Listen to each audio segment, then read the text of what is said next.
does he do? He might go all the way. He gives it a ride. It's a chance. It'll be a goal. Wants to be rolling through. He can. Cometh the moment. Cometh the champion.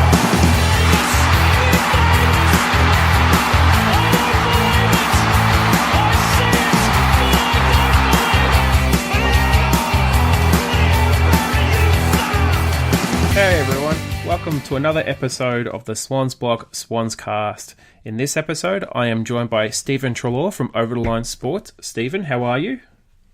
Not too bad, Justin. Still recovering after the Geelong loss. Oh mate, the morning. You're mourning too long. You've got to get over it. My bottle shop is definitely well in business, thank you. But, you're well stocked in the cupboard with your vodkas? Yeah. Yeah. There's been a lot happening. So last night we had the Brownlow medal count, and the Swans were quite well represented. Very well.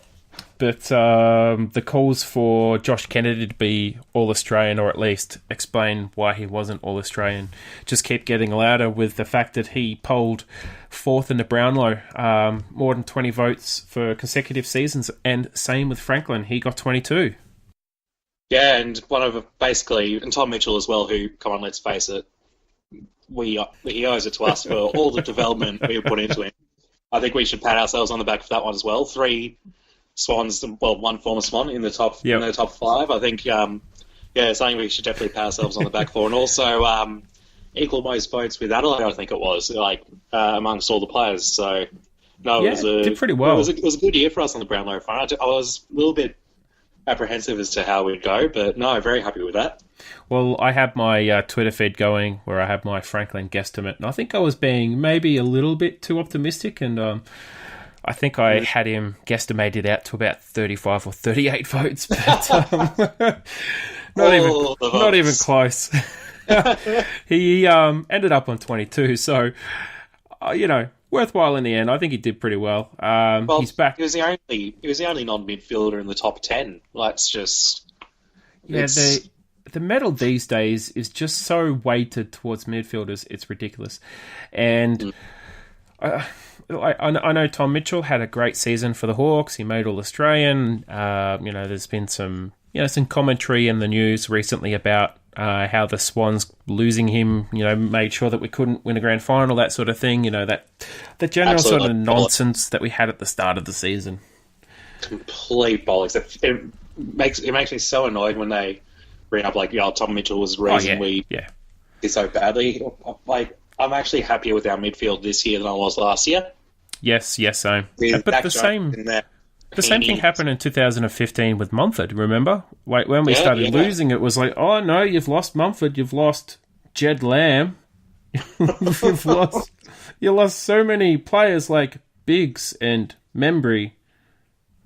Swans. I'd kill to have Membry at the moment. I think we're better off. Look, I was a bit bemused by some of the votes that he got. I still remember Treloar's handball hero, mimicking when the Pies beat them earlier in the year. That was pretty funny. He's pretty smart too. He loves to get the ball and handball it. He sure does. Yeah, his kicking is still just as bad as it ever was. That's a good thing for the rest of the comp, because if his kicking improves to say a Josh Kelly's of class, becomes elite. Be, truly once in a generation sort of player. Yeah, exactly. But fortunately, he's a bit of a hack with the ball, so no problem with that. He can get his 60 as long as he keeps handballing it backwards. Got no problem with that.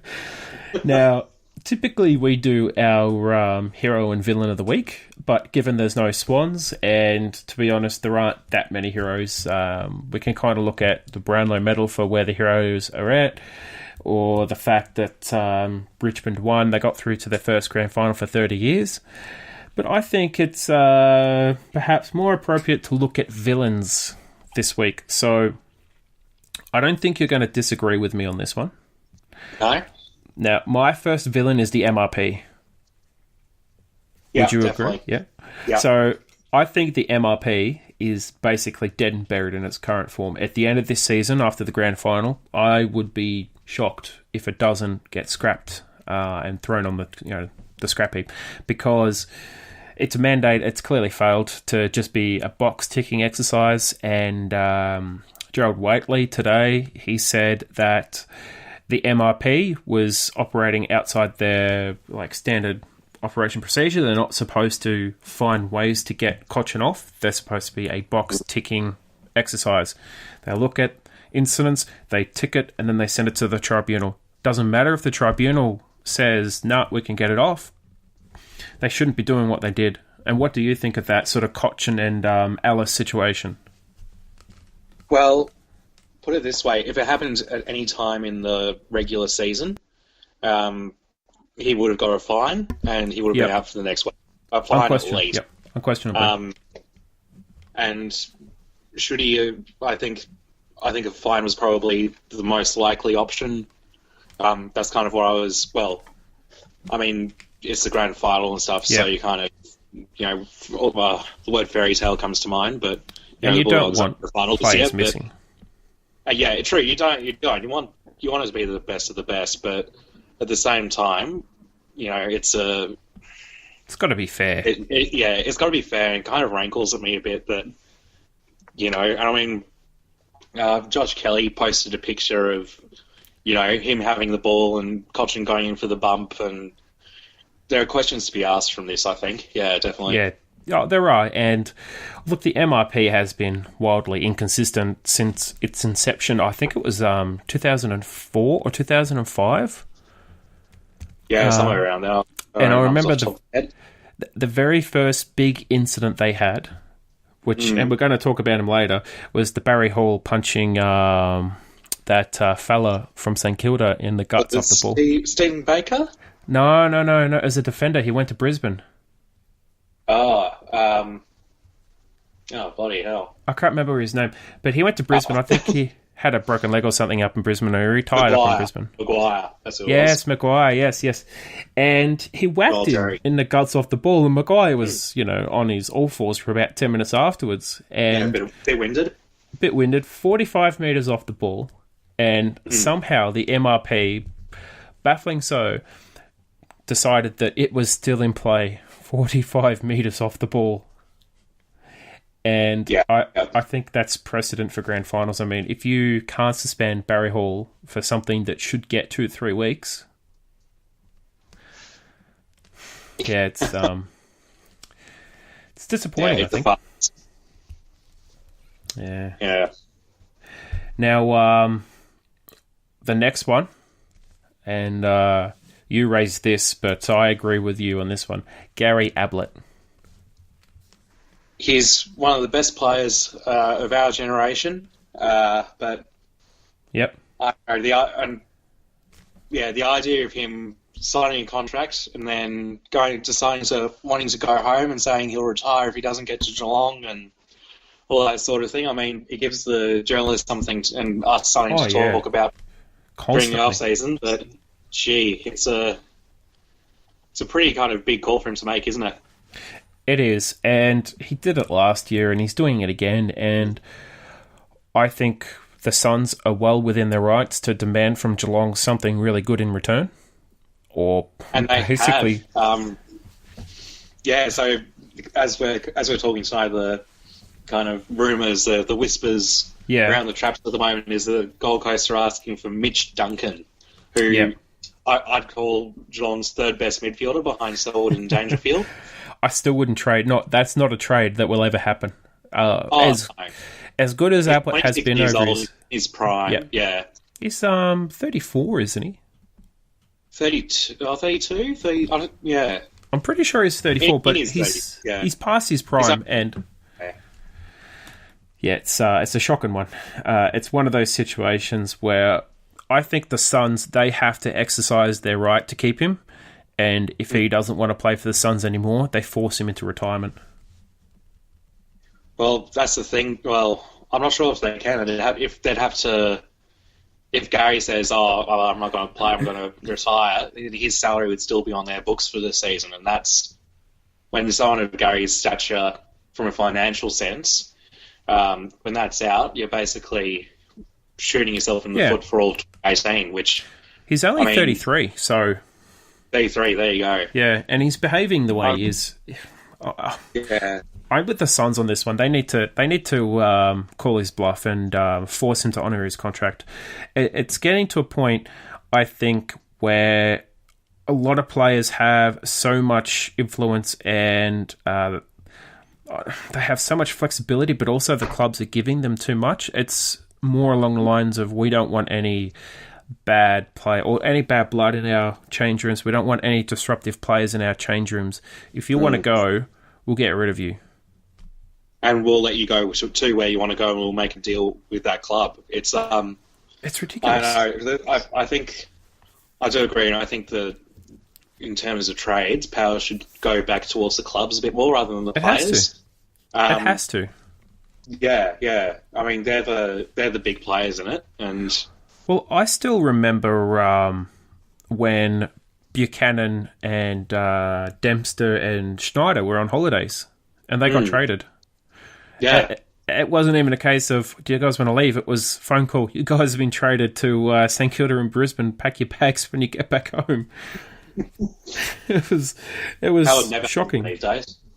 It would never happen. No, the players would go, my manager's going to tell you to nick off, and I'll go wherever I want when I get back.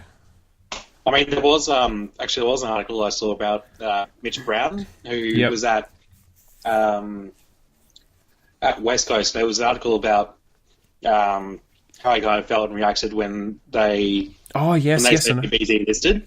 Yes, I remember this one. It was a good article too. Yeah, it was really good. It was kind of one of those rare, kind of real, honest articles and interviews. It was I might post links to it in the comments for the for this podcast if anyone wants to have a read of it. But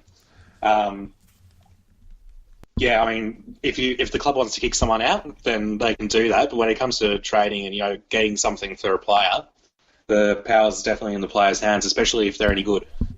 Yeah, absolutely. And probably the best example of that recently would be Dangerfield.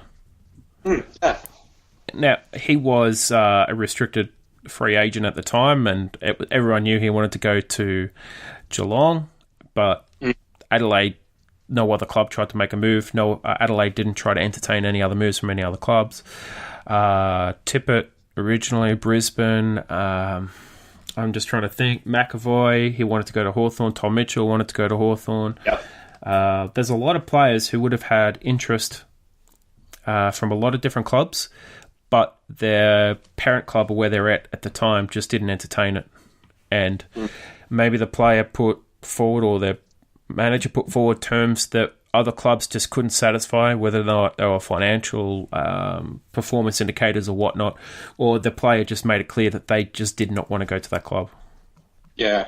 I mean, stop me if I'm wrong, but I thought that's kind of part of the free agency thing. That was kind of give the players a bit more power there and let the clubs do what they want. If you want to trade someone, then do it that way. But yeah, I'm not sure it's quite working too well. No, it's pretty much made the trade period almost a restricted free agent period itself. Yeah. Because the AFL does give back... I'm trying to think of the word. So when compensation. What's that? Compensation? Compensation, yes, exactly. So the AFL gives back compensation to clubs when their players leave through free agency, which that's a flawed system in itself. But that's what they do for equalisation. However, the fact that players are demanding to go to clubs and the clubs have to trade, you're getting trades that would never happen. Value is non-existent, or the value is just so inflated over the top. Tom Mitchell for pick 14? Yeah, exactly. If he went to his true value, and especially given what he's done this year, he'd have to be a top 10, top 5 pick sort of thing. He'd be basically 2 first-round picks.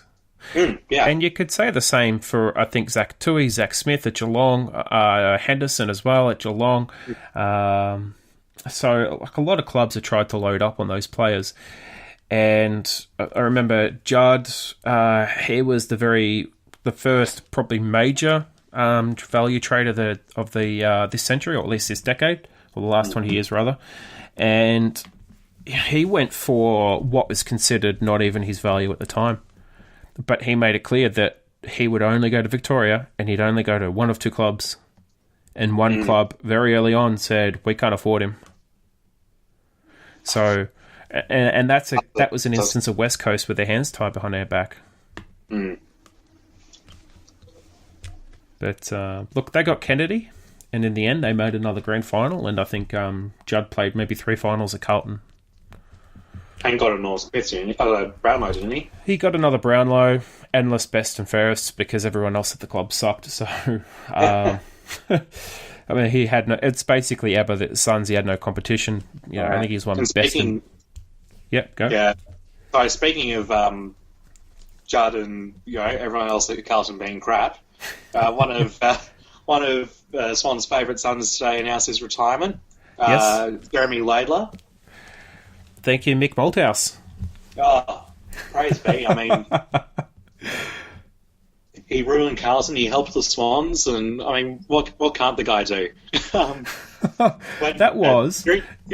That was by far the most shocking delisting of that period. That was, I remember reading about that and seeing Carlton delist Jeremy Laidler, and I just remember thinking, what the hell is Malthouse doing delisting one of their best defenders?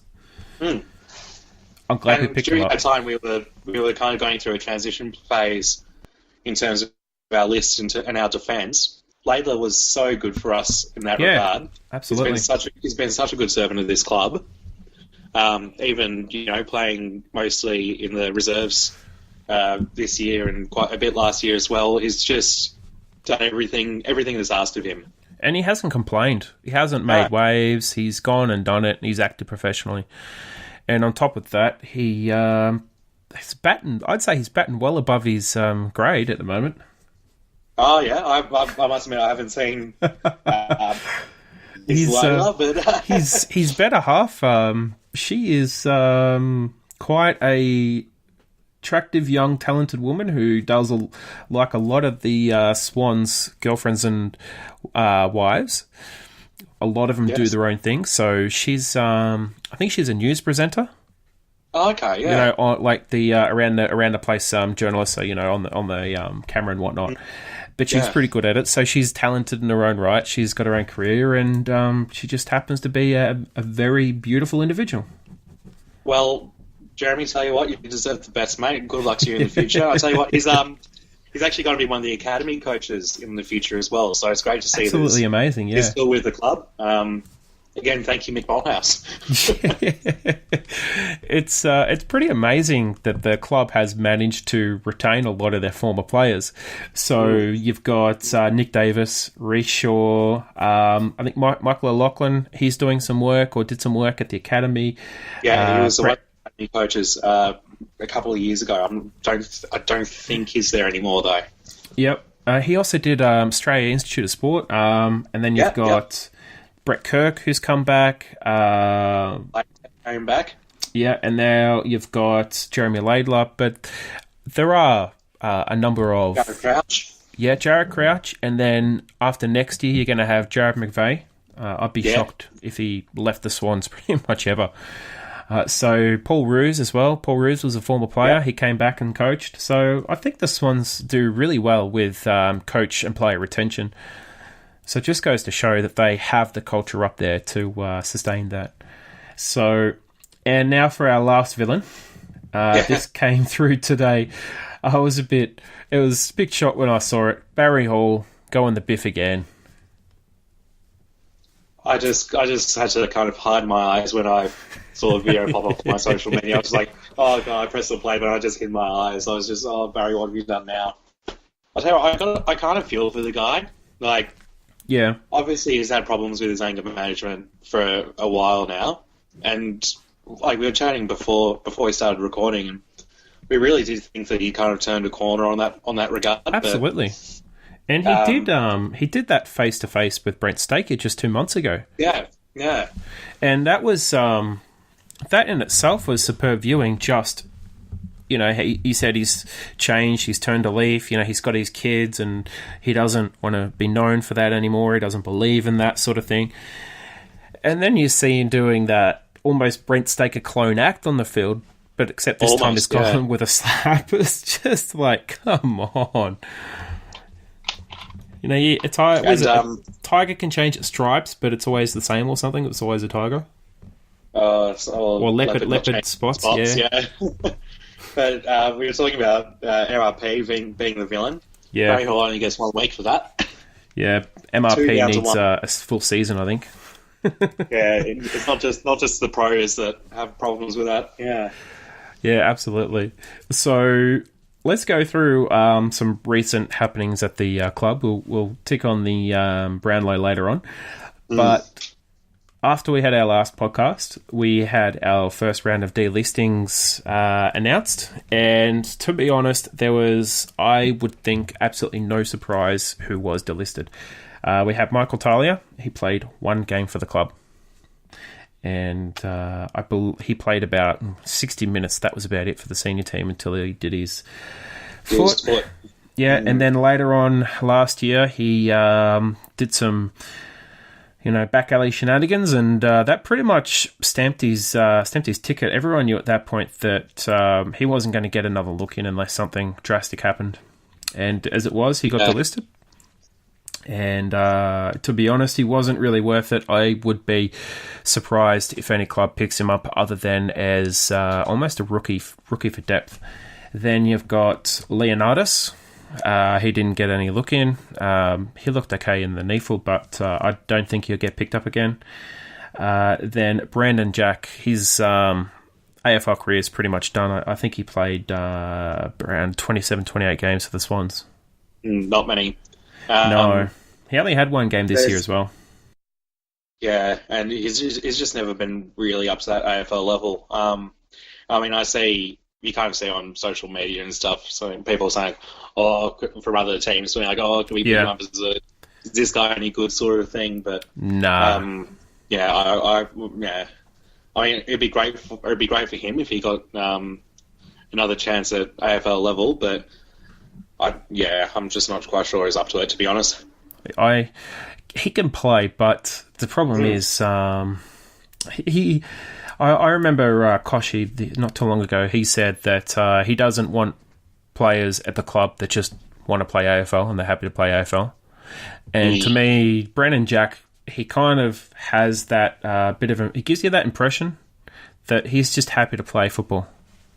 He can play, there's no question, but he's probably too small to play the position that he's best at, and even the NEFL, he struggles at times. So I agree that he hasn't been able to play his preferred position, especially in seniors. Yeah, but I mean, to be fair, he has captained the NEFL team to a grand final this year. Yeah, and he did well, throughout the season as well. So you can't knock him for that. He's had a good year in the reserves, but hasn't been able to, take that to the next step. And he's at that age now where it'd be better off to, take a punt on someone in the national rookie draft, start with someone a bit younger again and see if we can develop for the next star.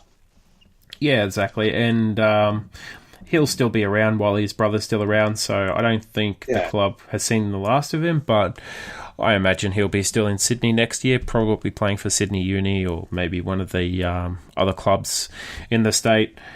Then we also had Sean Edwards with the bizarre retirement announcement. I was really surprised by this, given the fact that he was twice elevated in the season, and I think he was twice named as an emergency as well. Yep. I was quite a bit sad actually to hear that, because this guy has got talent. I think it's pretty undeniable that when he's on, and I recall him in some Essendon games, he can be a game changing sort of player. It's just the mental side of it and the work ethic. I posted a tweet kind of suggesting it was pure conjecture, and I don't want it to be considered anything else. But whether he was kind of a bit miffed that he didn't get a senior debut for the Swans, and maybe he didn't think he had the kind of, I don't know, the desire to stick it out for another season and try again.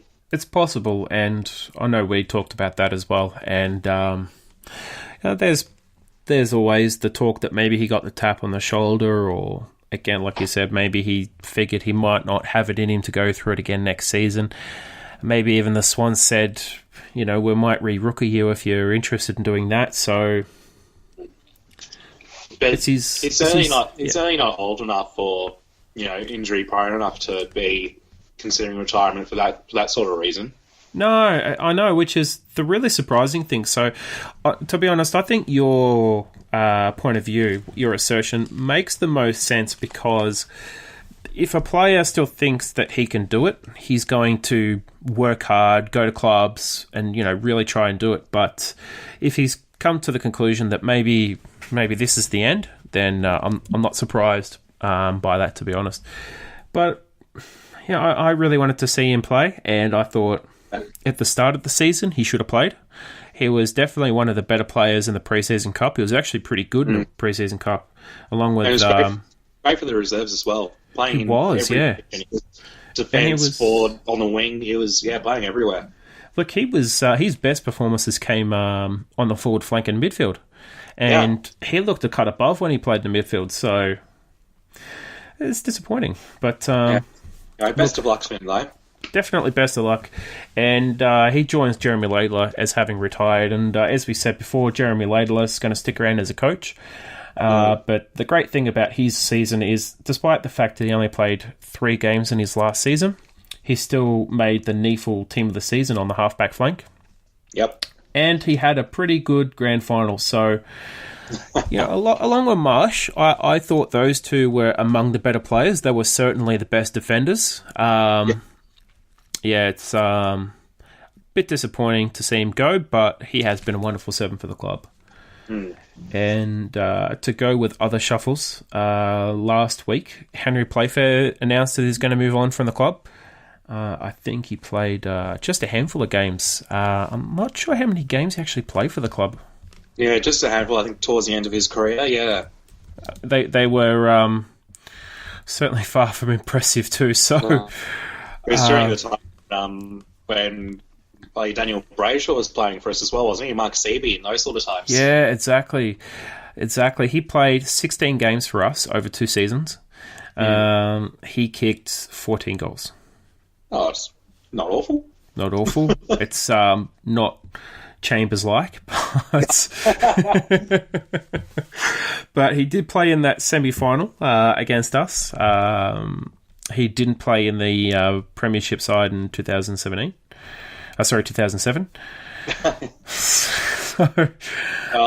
Now I'm just sad again. But look, I think he's done well for the club. He has been a forwards and defenders coach. He was a forward coach in our Premiership season, which I thought was probably a very good achievement, considering he wasn't. We had no forwards. We had no forwards, and he wasn't a particularly good forward. He was. I think he was. What position would you say he was? Like a full forward? I wouldn't be able to tell you. I would say he's either a full forward or a centre half forward.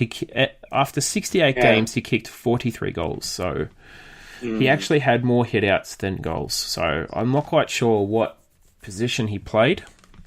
I don't know, was that maybe third tall forward target, but then he pinches. He's tall for a third tall. Well, I'm talking about third in terms of quality, not height. Oh, yeah, in terms of quality, yeah, he's 198 centimetres, so he's a very tall boy. But I think he's done well for himself as a coach. And he'll have learnt a lot. And he's only 34. Yeah. I'm surprised by that. So he's had 10 years with the club, playing and coaching, and I think he's been great for the club in that time. And even when he didn't play, he was never one of those guys to step out of line. He was very professional, never complained.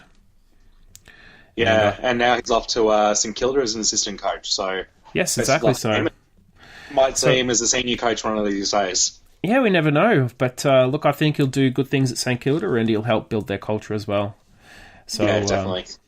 good luck to him. Now, let's have a bit of a chat about the Brownlow. I don't know how much you watched, but I watched from the first round onward. Did you watch any of the red carpet? I've seen some of the pictures from the red carpet. Unfortunately, I was coming home from work, so I didn't get to sit through the, however it was, 3.5 hours of riveting television that always happens on Brownlow night. When Brendan Favola isn't absolutely off his tits. Oh, thank God Brendan Favola wasn't on this time.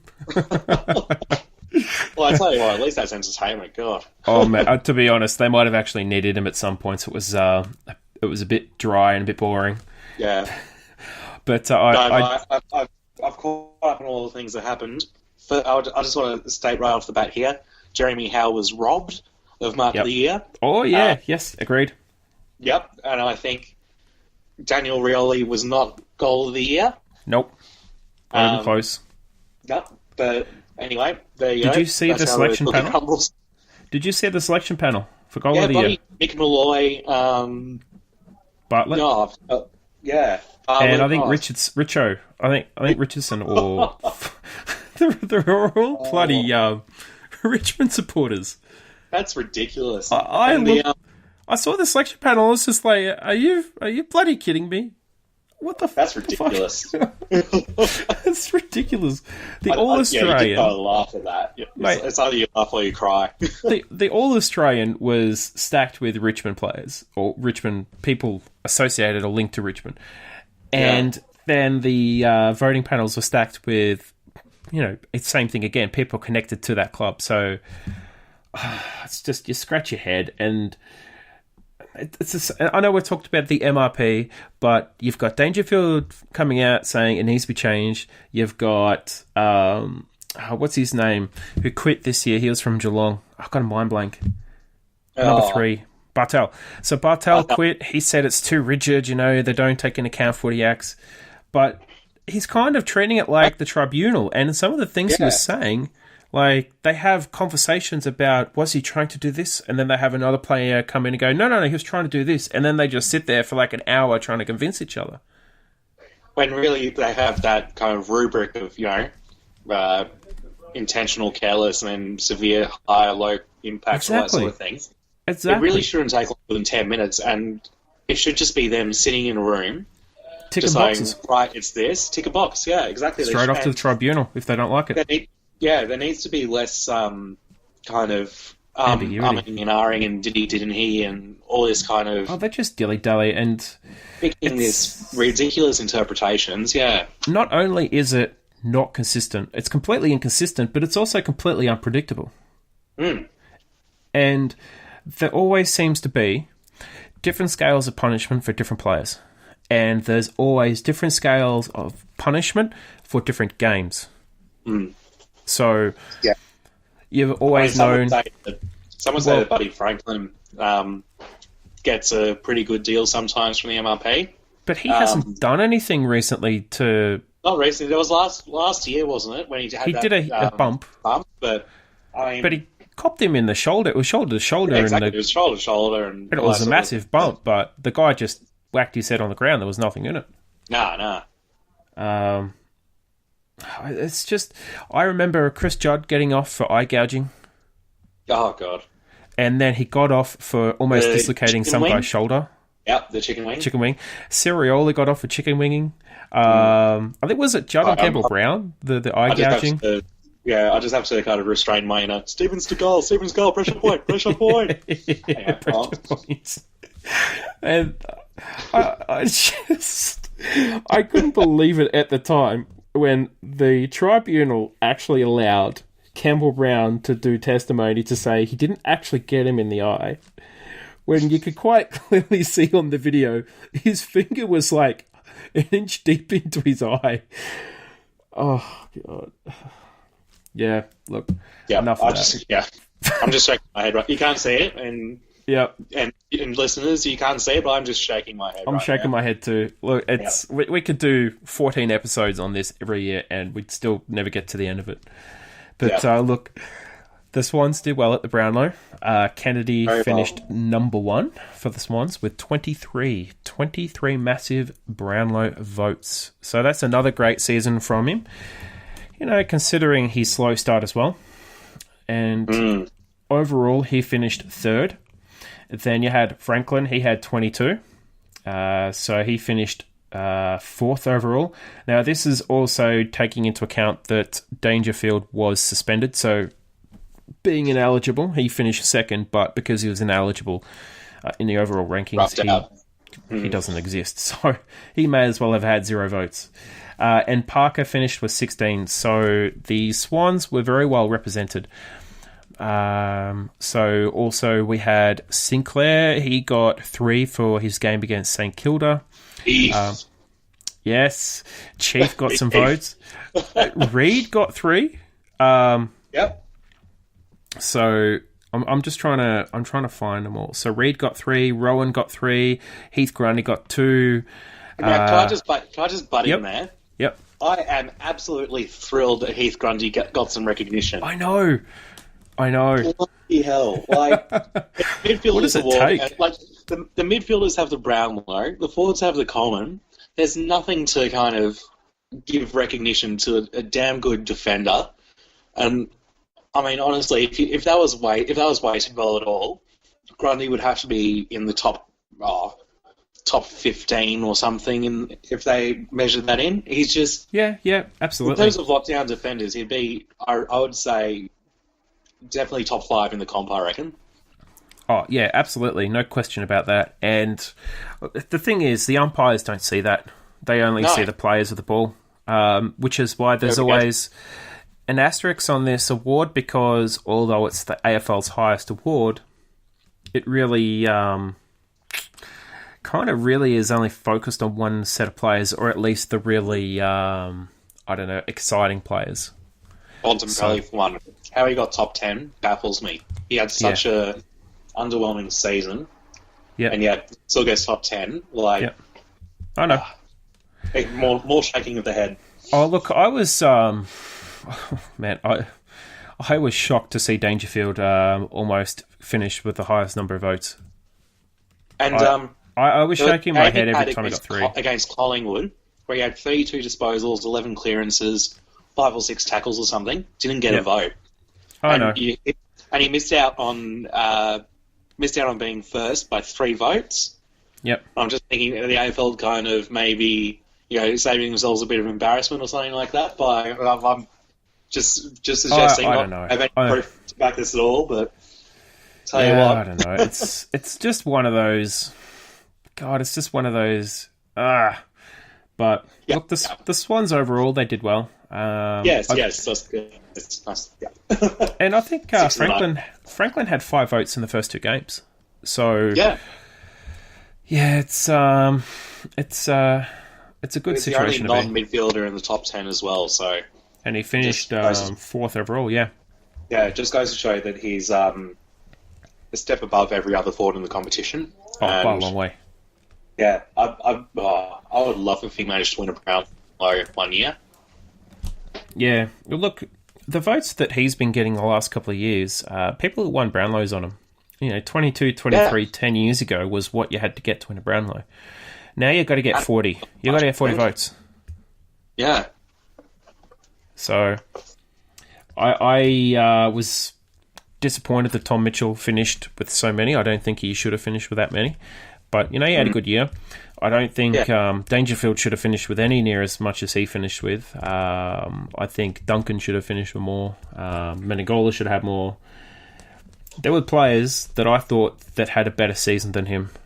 And he was getting 3 votes in games that he didn't deserve to get 3 votes. So, and there were other games. I saw a talking point on one of the forums that could... kind of made me think of it, and I'd like to hear your thoughts. It was, So once the players get suspended, should they be ineligible for receiving any Brownlow votes in the subsequent rounds?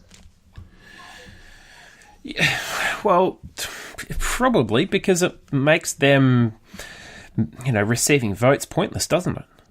Yeah. The only, I think the way I first saw it was that they should have all their votes taken away, and like maybe retrospectively kind of awarded again. But I mean, it's all about the balance between best and fairest. Yeah. And if you do that, I think there's a slight danger of the award going away from the best players. There's always going to be bias. And I remember Greg Williams, he missed out on winning a Brownlow because I remember he claimed the umpires were out to get him. This is, what was this, like 95, 96 or something? Yeah, back then, yeah. So, yeah, look, it's one of those ones where I think... did he deserve to be suspended in the first place? I think that's the question you've got to ask. That's the question you have to ask. Well, when you see that people like Cochrane, getting off 3 times for doing his crap, makes you wonder. And Dangerfield getting done for 2 weeks for an accidental bump. When he tackled him, he didn't. What Cochrane did. Well, he didn't sling him to the ground like Brodie Grundy did. No. He didn't dump him. He just tackled him hard, and he went forward with him, and his head hit the ground. Hmm. And I remember at the time when he got 2 weeks, that was not 2 weeks. That wasn't even worth a week. No. Yeah, I think we've made it clear that it really is a coin flip, isn't it? It's pointless now because the AFL spent such a long time this season trying to mandate the fact that if anyone gets concussed, the person who concusses them misses. And then that Cochrane incident happens. But anyway, it doesn't matter. So... G'day, fellas. Hey, you're joining in now, are you? Yeah, I just got home. Am I too late to jump in? No. We're nearly at the end. We're going to do our prelim wrap-up. So we've already talked about the MRP for about 35 minutes. Oh, okay, yeah. With the disgraceful Cochrane decision. Yeah, and then we had a bit of a giggle at the Brownlow. Oh yeah, I didn't even watch it, to be honest. So. No, well, let's do a quick wrap up of the prelims. So Adelaide went exactly to plan. They just they thrashed Geelong, and that game was never in doubt, even in the week leading up. So I don't know what you guys thought. Did you guys think that Geelong had a chance at all to win that game? Oh, they're favourites, and for good reason. Yeah, Rowan, you? This is just throwing everything off, haven't I? Well, come on, give us your opinion. All right, well, Adelaide definitely went in hot favourites. Didn't disappoint, really. Not probably like the had a winning Swans. by about...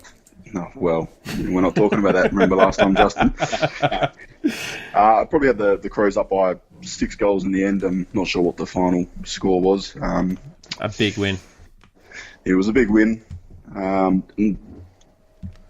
Dangerfield early on was pretty good. Selwood coming back on at the end. I don't know what they were doing there. That was a bit suspect on the medical side of things. I don't know whether a quick jab and then getting back out there, but just another chapter in the how brave is Joel Selwood, I guess. Yep.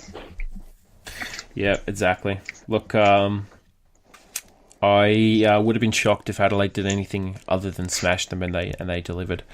So the surprising thing is that they had 31 scoring shots, and Geelong had 25 scoring shots, but that doesn't take into account the number of on the fulls they also had, and they had a few. So it's a pretty big margin, 61 points. Geelong could have narrowed it down to more like 4 or 5 goals had they been a bit more accurate, but the game was over 15 minutes into the first quarter. Adelaide pretty much, had it on ice ever since. And then we had the Tigers give the Giants a bit of a touch-up on Saturday twilight afternoon. Did you guys catch this game? Yeah, I did. Didn't go to the game, unfortunately, but I caught most of it on telly, and I think that game showed how young the Giants still are, because they held in there for a fair chunk of the game, but eventually just lost, especially in the fourth. It showed how important Dylan Shield is to their structures, once they were that kind of one rotation down, and especially if I would say their best midfielder behind Callan Ward. Yep. I think, they just found themselves struggling from there, I think. And I mean, credit to Richmond as well. They played their style of like high pressure footy. And by the way, Nankervis, I mean, he didn't have a starring game or anything, but just the little things he did. Yeah. Oh, he was good. He was good. The pressure was sensational, especially his tackling and physical work. It was very Mumford-like. Mm. And Rowan? Yeah, got to back up what Stephen says about the Giants showing their age. I thought they kept up early in the game, first quarter. They were neck and neck, and then once the real pressure finals footy hit, they sort of got left behind and summed up the first half when I think it was Jonathan Patton took the mark on the siren and played on. My mate sitting next to me just screaming, "Don't play on!" Next thing he's tried a little cheeky handball over the top. Don't know what Green was doing calling for it in the first place. He shouldn't have been, but no. Well, that's probably just showed the immaturity. I mean, they've got the raw talent, but until they sort it out between the years, they're going to be perennial shoulda-woulda-couldas. Yeah. And I think Stevie Johnson in the third quarter, they had plenty of opportunities to get back in the game, if not draw level, go ahead in the third quarter. And Steve Johnson had two excellent opportunities. The first one, the commentators were saying, I think it was Basil Zemflis and whoever the other Tigers person was, I think it was Richo. And they kept on saying, he's too far out, he's going to play on or he's going to dish it off. And then I can't remember what he did on each one of them, but I know the first one was just a terrible turnover. And then he had another opportunity from closer in, but he was on an angle. And then he did the same thing again, and it was just another horrible turnover. Yeah, it was a handball to someone under pressure, and I think... Oh, that's right, the hospital handball. And it just went straight up the other end for a goal. Straight up the other end. And I think it was Stevie J in that third quarter, his decision-making. I'm not sure whether he was just out of confidence or lost his mojo or something. But also Heath Shaw as well had a couple of really, really bad moments. He had a shocking final series. Those are the guys who... the Giants brought in to give that sort of experience and level-headedness and, composure in the big moments, and that just really didn't happen. No. And I thought, overall, Shaw had a really poor final series. He showed... Maybe he's getting to the end, and maybe he's just down on confidence. But in the first final, he was making some absolute horrendous decisions against Adelaide. He got... burnt something shocking by Betts. So, look, Dylan Shield going off was probably the one moment that changed a match. And the Tigers, they may have always gone on to win it, but I think had Shield been there for the whole match, I think that could have been a lot closer. And I think even the Giants could have led in the third quarter. They certainly would have led at halftime. Yeah. Because they honestly, they got a goal in front, and they looked like they were about to go on with it too. They seriously looked the better team in the second quarter. A lot better. But look, that's it. The Tigers are into the grand final. And so now that we're on to our grand final, let's have a quick chat about the game itself. So we've got Adelaide in their first grand final since 1998, and Richmond in their first grand final since 1982. So, Stephen, kick us off with your thoughts of the grand final. Yeah, two teams we haven't seen there in a while. I'm not going to touch the whole Guernsey Gate sort of thing. I think bloody Kevin Butler's raged on enough for everyone. Blah, blah, blah, Tigers, blah, blah, blah. Blah, blah, blah, blah. That seems to be all he does. But, look, I mean, what should happen? Adelaide should win, and convincingly. Yep. But I think this season has been just one of those crazy ones.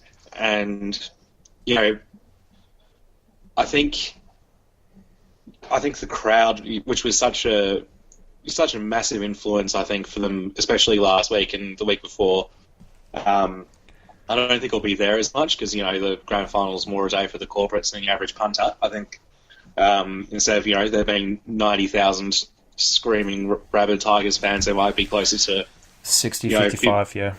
Yeah, 60-55, and that I mean, they'll give Adelaide a bit more of an advantage. And Adelaide, I think they have 55, 60,000 members themselves. Yeah, they'll have a decent backing in terms of the crowd size and stuff at the G. And look, they should win. They really should. They've been the best team all year. They should win, but this season's been absolutely bonkers, and I'm just too hesitant to say anything now. I just want 2018 to kick in and with a little bit more predictability, please. And Rowan? Yeah, like Stephen said, Adelaide the better team, should win. 2-horse race on the day. Who knows? Who knows what directives the umpires might get given? It's the fairy tale of the year, so I mean, a Richmond win means dollars for the AFL. Don't want to sound like a conspiracy theorist here. It does. It really does. I probably am, but I think Adelaide will get them over the top. They should probably be a 4-goal better team on the day. And I think Stephen makes a good point about it's going to be a lot of corporates there. It's going to be a bit quieter. They always say the preliminary final is the final for the fans. I don't know whether the Tigers have peaked last week. Well, the one thing... Adelaide by about 8 goals. So. Yeah, they honestly should, but there is one thing that the players have regularly said, and the coaching as well, is that they have been riding on that emotion, especially with the crowd support behind them. And they've had 2 games with at least 90,000 supporters, at least 90,000 of their own supporters at the game. Yeah, but I think Adelaide might just have the stronger emotions riding with them, given their circumstances. I think they're both teams coming in.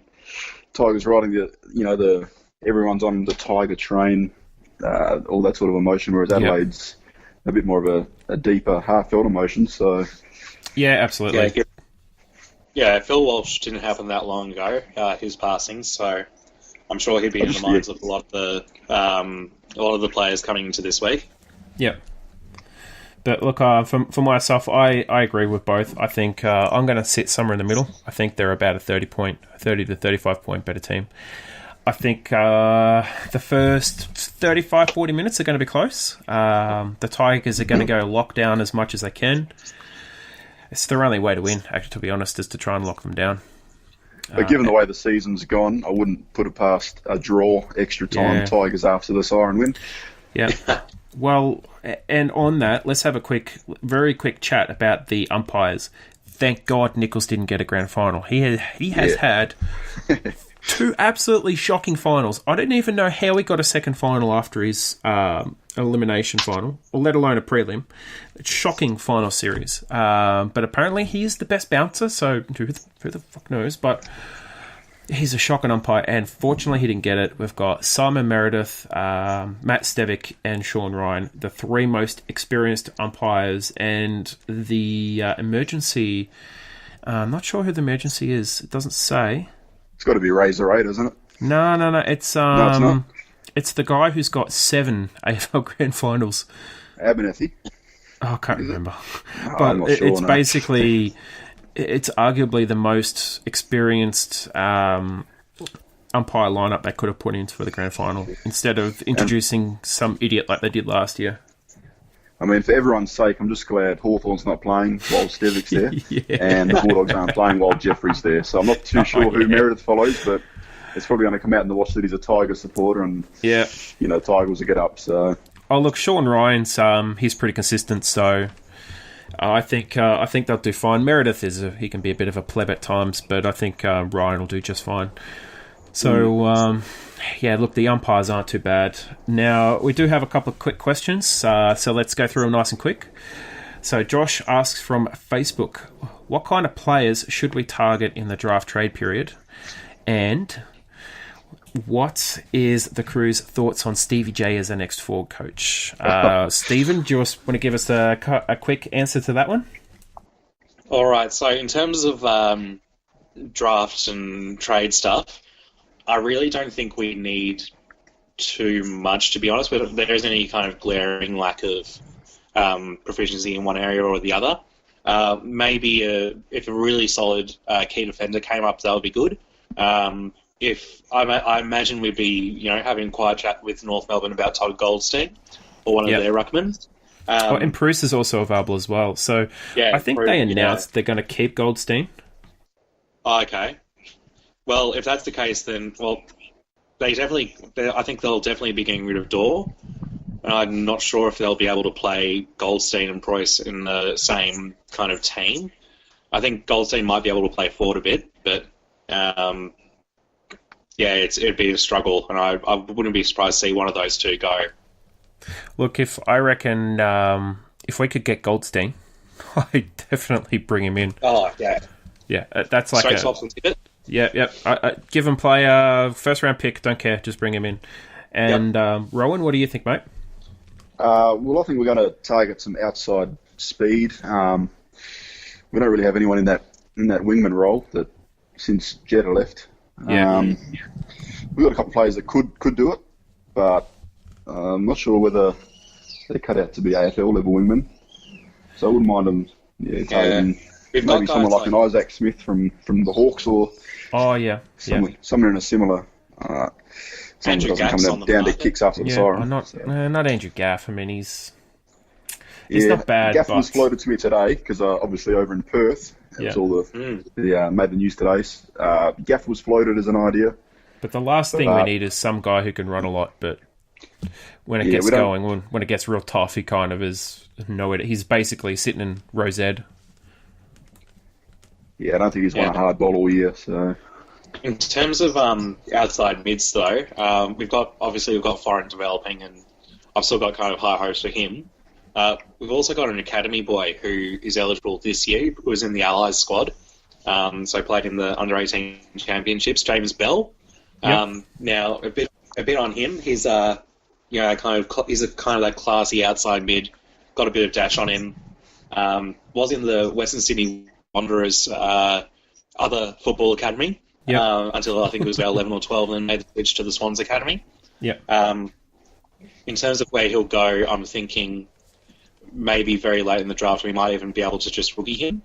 But he's one who shows a bit of something. I do think that he's got that X factor, and whilst he doesn't kind of have the consistency yet, and that's his main problem at the moment, but maybe a few years in the Swans gyms, getting that up, and he might be a good contributor for us. But in terms of other academy stuff, I don't think there's too much in terms of the higher end of the draft. The big one is Nick Blakey, who isn't eligible till next year's draft. Next year, yeah. But he's going to be our key forward for the next 10, 20 years. He'll be our buddy replacement. He's one of the better key position forwards in the next year's draft, and he'll probably go top 10. So I wouldn't be surprised to see us go for a few future picks in terms of trading this year as well to cement that. Look, there's options internally for wingmen, and I know I floated this about Gary Rowan. He's someone whose position could change, and got a really nice feedback from his wife too, Amy. She said it was a good article. She enjoyed it, so I was very happy about that. So, but look, I floated Gary Rowan as an option to move into the midfield or closer to the ball. That's something that he has personally said that when he gets the ball early on in the match, he feels a lot more comfortable. Murray is an option. He's on the rookie lists. He is very quick. He's very evasive. He's not too bad with the ball in hand either. And he has a very penetrating kick. So he's kind of got very similar pace to what Jetta used to have. And he could be an option. Otherwise, Isaac Smith is one I've floated before. I mean, if we can resurrect... Oh, mate, if we could resurrect Embley from like 2005, 2006, take him in a heartbeat. But look, they're a diamond in the rough, those kind of players, the strong, physically strong, quick, good outside players that can even, move inside occasionally. And the other one, just real quick, what do you guys think about Stevie J as our forward coach? Rowan, you want to kick us off?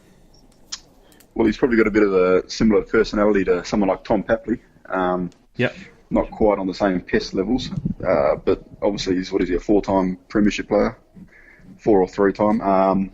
Multiple All-Australians, that sort of stuff. So he's got Norm Smith from 2007 as well. Yeah, they call him Normie. So I mean, just bringing that winning experience. He's been at Geelong. They probably had an 85% win rate while he was there. Yeah. Just brings the winning mentality. It's what the young guys need. Hopefully he's, doesn't get put up on the non-dickhead policy, but. And just double checking. I'm not sure whether he's changed after. Yeah. What's that?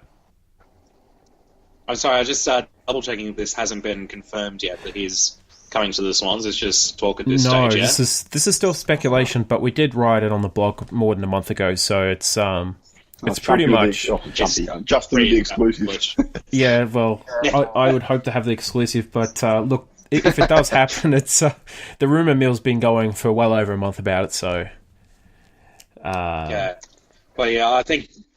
Yeah, I reckon his time at GWS would also really help him with that kind of coaching mentality as well. So I think he'd be a good one to take there. Because at the moment our forwards coach is was Brett Kirk was with forwards, wasn't he?